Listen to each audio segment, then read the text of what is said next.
When it comes to flight, you don't really have an option but doing your best and striving for excellence. Anyone that joins aviation in our team will strive for perfect, and that's essentially just striving for being the best and safest operator out there. When we go through the flight instructor course, we learn that learning happens in a more expeditious manner when there's a positive experience. And I think we can all relate to this. If you had a fun science experiment in class, you'll probably remember exactly what was going on. Even many years later, as where you were bored in a class, you probably won't remember much. So we try to make sure that throughout our lessons here, you're having a good time, not just to make sure you are having a good time, which is important, but also so that you can recall that information. Here at Blue Hill, we follow a very structured syllabus, and your instructor will follow that syllabus pretty much to a T. We don't train you to our standards. We train you to the FAA practical test standards. And thankfully, those are very well laid out, and we will follow that syllabus to make sure you're properly trained.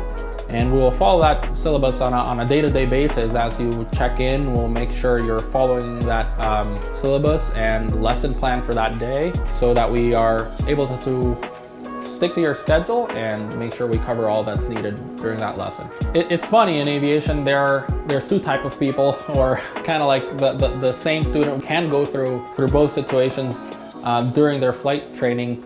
Sometimes students can be overconfident when they're starting to feel comfortable with the controls, and sometimes as they're struggling with learning something new, they will be self-conscious and not really trust their confidence. And really, as an instructor, it is a challenge to try to show them that they are capable of doing this, but it is a struggle sometimes to show them that, hey, we just need to move on from this topic.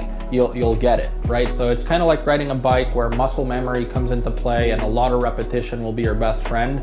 And usually just within a couple lessons, students are able to see that they can push through that. Being a flight instructor is something that should be taken pretty seriously. It is something that is definitely not for everyone, but I can definitely tell you that it is one of the most rewarding feelings. Just this week, I sent one of my students in their first solo flight, and the moment their skids came up from the ground, they were in a stable hover. I could not believe that they were doing that all by themselves after 3 or 4 months of hard work. It is the most rewarding experience, and a tip for upcoming flight instructors, just stick to what you know. If you've made it this far, you know, and you're properly trained what you should do, what you shouldn't do. Stick to the PTS standards that the FAA gives us, and make sure you're doing your best every single day that you show up at work. We have a phrase in aviation that's called aviate, navigate, communicate, and we do that in that order. The main thing is flying the aircraft and making sure that you know where you're going. And then lastly, but very important, is communication. Once you're in a safe place and flying the aircraft, then you can communicate, and if you need help, you can ask for help.